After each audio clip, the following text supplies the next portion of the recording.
നാട്ടിൽ അവധിക്കാലം ആഘോഷിച്ച ശേഷം കുടുംബത്തോടൊപ്പം യുഎയിലേക്ക് തിരികെ മടങ്ങാൻ വിമാന ടിക്കറ്റ് തിരയുന്ന ഒരു പ്രവാസിയാണോ എങ്കിൽ വിമാന ടിക്കറ്റ് നിരക്കുകൾ കണ്ട് നിങ്ങൾ ഞെട്ടിയിട്ടുണ്ടാകും. അതായത് ഓഗസ്റ്റ് മാസം അവസാന വാരത്തിലേക്ക് എത്തുമ്പോൾ കേരളത്തിലെ എയർപോർട്ടുകളിൽ നിന്നും യുഎയിലേക്കുള്ള വിമാന ടിക്കറ്റ് നിരക്കുകൾ 2-3 ഇരട്ടിയോളമാണ് കുതിച്ചുയരുന്നത്. സാധാരണ രീതിയിൽ ലഭിച്ചിരുന്ന നിരക്കിന്റെ ഇരട്ടി നൽകിയപ്പോൾ മാത്രമേ ഇപ്പോൾ ഒരു വൺ വേ ടിക്കറ്റ് പോലും സ്വന്തമാക്കാൻ സാധിക്കൂ എന്ന അവസ്ഥയിലാണുള്ളത്. എന്നാൽ ഇത്രയും ഉയർന്ന ടിക്കറ്റ് നിരക്കുകൾക്കിടയിലും ബുദ്ധിപൂർവ്വം ചില കാര്യങ്ങൾ ശ്രദ്ധിച്ചാൽ ആയിരക്കണക്കിന് രൂപ ടിക്കറ്റ് തുകയിൽ നിന്ന് മാത്രം നിങ്ങൾക്ക് ലാഭിക്കാൻ സാധിക്കും. കൂടാതെ ഇത് സംബന്ധിച്ച് ട്രാവൽ രംഗത്തെ വിദഗ്ധരും ചില നിർദ്ദേശങ്ങൾ നൽകിയിട്ടുണ്ട്. ആദ്യമായി നിലവിലെ വിമാന ടിക്കറ്റ് നിരക്കുകൾ എത്രത്തോളം ഉയർന്നുവെന്നും കൃത്യമായ കണക്കുകളിലൂടെ നോക്കാം. വേനലവധി കഴിഞ്ഞ് യുഎയിലെ സ്കൂൾ ഓഗസ്റ്റ് അവസാനത്തോടെ തുറക്കുന്നതാണ് ഈ ഒരു വലിയ യാത്രാ തിരക്കിനും നിരക്ക് വർധനവിനും പ്രധാന കാരണമായിട്ടുള്ളത്. ആയിരക്കണക്കിന് പ്രവാസി കുടുംബങ്ങളാണ് ഒരേ സമയം യുഎയിലേക്ക് മടങ്ങാൻ ശ്രമിക്കുന്നതും. പ്രമുഖ ട്രാവൽ ഏജൻസികൾ പുറത്തുവിട്ട ഏറ്റവും പുതിയ വിവരങ്ങൾ അനുസരിച്ച് ഓഗസ്റ്റ് പകുതിയോടെ കൊച്ചിയിൽ നിന്നും ദുബായിലേക്ക് 1424 ദിർഹമായിരുന്ന ടിക്കറ്റ് നിരക്ക് ഓഗസ്റ്റ് അവസാന വാരത്തിലേക്ക് എത്തിയപ്പോൾ 2943 ദിർഹം വരെയായി കുതിച്ചുയർന്നു. അതായത് കൊച്ചിയിൽ നിന്ന് ദുബായിലേക്ക് എത്തുമ്പോഴേക്കും ഒരു ടിക്കറ്റിന് മാത്രം 30,000 രൂപയിലധികം അധികമായി നൽകേണ്ടി വരുന്നു. അതേസമയം കോഴിക്കോട് നിന്നും ദുബായിലേക്ക് 1174 ദിർഹമായിരുന്ന നിരക്കിപ്പോൾ 2022 ദിർഹത്തിന് മുകളിലാണുള്ളത്. കൂടാതെ മംഗലാപുരം, ബാംഗ്ലൂർ, ഹൈദരാബാദ് വഴിയുള്ള നിരക്കുകളും സമാനമായ രീതിയിൽ ഇരട്ടിയായി വർദ്ധിച്ചിട്ടുണ്ട്. എന്നാൽ പ്രവാസികൾക്ക് ടിക്കറ്റ് ബുക്കിംഗിൽ തുക ലാഭിക്കാൻ സഹായിക്കുന്ന പ്രധാന കാര്യങ്ങളാണ് ഇനി പറയുന്നത്.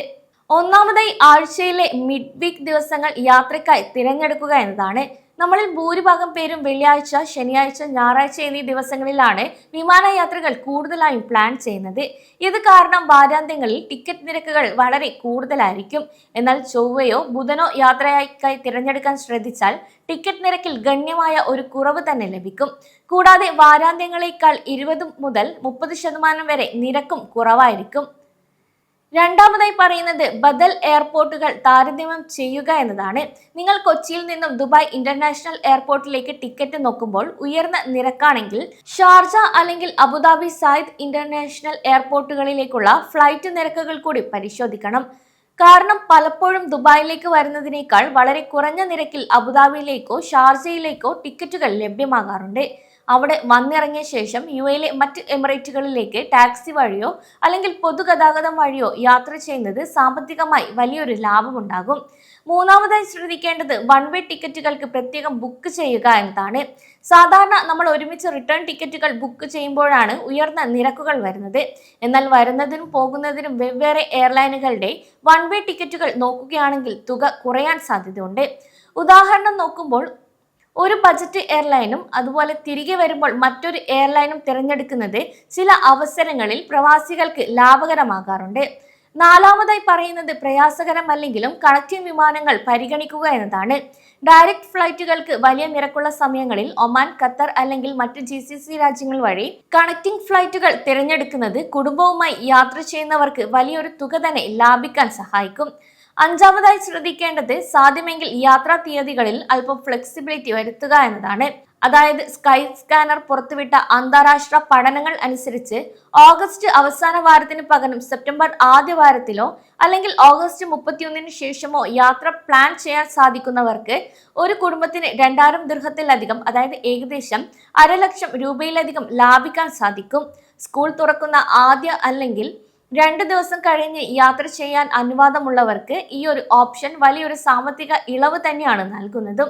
ആറാമതായി ലഗേജ് ഫീസുകൾ ശ്രദ്ധിക്കുക എന്നതാണ്. ബജറ്റ് എയർലൈനുകളിൽ ടിക്കറ്റ് എടുക്കുമ്പോൾ അടിസ്ഥാന ടിക്കറ്റ് നിരക്ക് കുറവായി തോന്നുമെങ്കിലും അധിക ലഗേജിനായി വലിയ തുക ഈടാക്കാറുണ്ട്. അതിനാൽ ടിക്കറ്റ് ബുക്ക് ചെയ്യുമ്പോൾ തന്നെ ആവശ്യമായ ലഗേജ് ഉൾപ്പെട്ടിട്ടുണ്ടോ എന്നും ഉറപ്പുവരുത്തണം. കൂടാതെ എയർപോർട്ടിൽ വെച്ച് ലഗേജ് ചാർജ് അടക്കുന്നതിന് വലിയൊരു നഷ്ടവും ഉണ്ടാകും.